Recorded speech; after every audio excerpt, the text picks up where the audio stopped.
Laikas sėti paprikas. Aš perku tokių paprikų, kokių reikia gatava, šviežias. Jas nupjaustau ir tada paberiu sėklyčių tiek, kiek reikia. Va, kokių man reikia. Ir čia aštrioji paprika, nes taip ir sėklos būna šviežios, jos sultingos, nesudžiūvusios.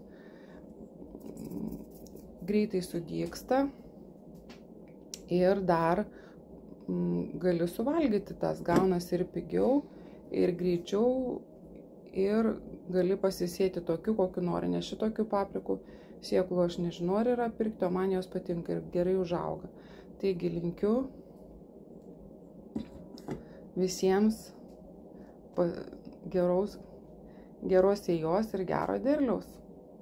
Paprikos jau pasėtos, beliko užberti žemėmis, sužymėta, kur kokia yra užrašyta.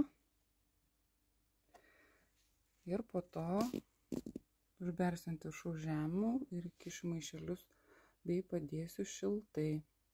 Vazonėlius įkišau maišelius, dvigubus, nes viengubo neužteko. Vieno maišelio tiksliau neužteko, tai iš vienos pusės ir iš kitos vazonėliai pailgi.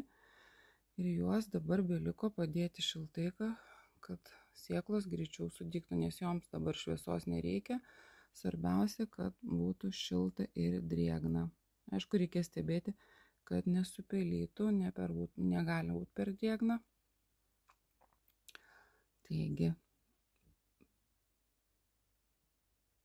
dedam šiltai.